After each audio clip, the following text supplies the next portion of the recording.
সালাম, আসসালামু আলাইকুম।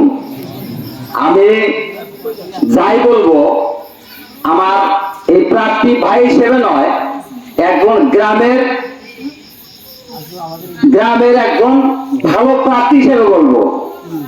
আমরা এটি যাবৎ অনেকজনকে ভোট দিয়েছি, আমাদের গ্রামের কি উন্নতি পেয়েছি এটা আমরা সবাই জানি। আমি চাই আমরা এই যে গ্রামটা, আমাদের যে গ্রামটা, এই গ্রামটা সম্ভবত 1300 না 1350 ভোট আছে, আমি সঠিক বলতে পারবো না, তবে আপনারা একটু বলেন কত ভোট আছে। 1300 বা 1350 ভোট আছে আমি জানি। তা এই 1300 1350 ভোট দিয়ে যদি গোলাম আজমকে, মাওলানা মোহাম্মদ গোলাম আজমকে জয়যুক্ত করা যায়, সে যদি গ্রামের উন্নয়ন করতে ব্যর্থ হয়, তাহলে আমরা তাকে থাবা দিয়ে ধরতে পারবো কিনা? আপনারা পারবেন তো? অবশ্যই আমরা তাকে ধরতে পারবো। তুমি একজন মাওলানা মানুষ, তুমি কেন অন্যায় কাজ করবে? তোমার দ্বারাই অন্যায় কাজ সম্ভবপর নয়, এটা আমরা বলতে পারবো কিনা? অবশ্যই বলতে পারবো। আমরা গ্রামবাসী, আমাদের গ্রামে যদি একজন মেম্বার হয়, আমরা তাকে চেয়ারম্যান প্রার্থী করে নেই, মেম্বার প্রার্থী করছি, একবার তাকে মেম্বার বানিয়ে দেখো সে কি করেন আমাদের গ্রামের জন্য। যদি সে উন্নয়ন করেন তাহলে আবার তাকে চেয়ারম্যান বানাবো, যদি উন্নয়ন না করতে পারেন তাকে লাঠিতে ফেলে দেবো। কথা ঠিক কিনা? তাহলে আমরা গ্রামের সকলে মিলে একবার অন্তত ঐক্যবদ্ধ হয়ে মোহাম্মদ গোলাম আজমকে একবার অন্তত মেম্বারিত্ব করার সুযোগ দেওয়া হোক। আপনারা কি চান? আপনারা কি রাখবে? আপনারা যদি রাজি থাকেন, গ্রাম, সম্পূর্ণ গ্রাম একজোট হয়ে গোলাম আজমকে একবার অন্তত মেম্বার পদে চান্স দেওয়া হোক, তাকে বিপুলভাবে জয় করা হোক।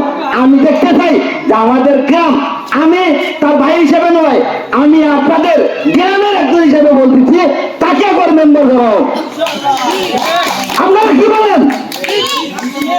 শুধু মুখে বলবেন না, অন্তর থেকে বলবেন, অন্তর থেকে বলবেন। আপনারা যদি অন্তর থেকে বলেন তাহলে মেম্বার জয়ী হওয়া 100 থেকে 100 এর বেশি হবে, 102% হবে। যদি আমাদের গ্রাম চায়, আমাদের এই গ্রামটা যদি চায় যে আমরা আমাদের গ্রামে মেম্বার নেব, কোন গ্রামের লোক আমাদের এই 4 নং ওয়ার্ডের মধ্যে মেম্বার নিয়ে দেওয়া সম্ভব নয় আমাদের এই গ্রাম থেকে। ঠিক না? যদি ঠিক হয় তাহলে আমরা এই গ্রামের মধ্যে মেম্বার নিয়ে আসবো। কথা দেন সবাই। সে যদি উন্নয়ন না করতে পারে, যদি ব্যর্থ হয়, যদি কোনো সামান্যতম দুর্নীতি করে, আপনারা না, আমি নিজেও ধরবো। বুঝছেন? আপনারা শুধু না, আমি নিজেও ধরবো।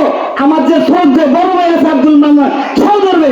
আমার যে ছোট ভাই আছে কম রব্বানি, সেও ধরবে। আপনাদের সৎ সঙ্গে, আপনাদের সঙ্গে সৎ সঙ্গে আপনাদের সঙ্গ দিয়ে তাকে ধরবে যে তুমি কেন দুর্নীতি করবে, তোমার কি সেবা?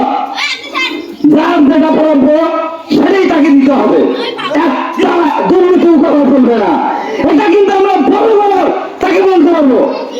কিন্তু যদি ওই দিকে অন্যদিকে হয় মেম্বার, আপনারা কেউ পারবেন তাকে বড় বলতে? কিন্তু যদি গ্রামে হয়, এই গোলাম আজম এখানকার কিন্তু যতগুলো বয়োজ্যেষ্ঠ আছে সবারই ছোট, আমারও ছোট, আমার ছোট বড় ব্যাস তারও ছোট, আরো ব্যাসে তারও ছোট, তাহলে সবার ছোট, যেহেতু সবার ছোট, শেষ একবার দুর্নীতি করলে 100 বার ভাবতে হবে না, কিন্তু দুর্নীতি আমি করবো না। কথা কি ঠিক আছে?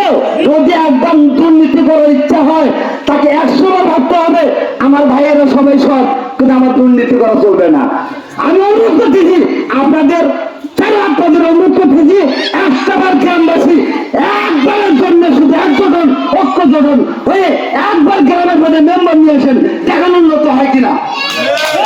এই বলে আমি আমার বক্তব্য শেষ করলাম। আপনাদেরকে সকলে অনুরোধ করলেন শুধু একটাবার চান দেন। আসসালামু আলাইকুম ওয়া রাহমাতুল্লাহি ওয়া বারাকাতুহু।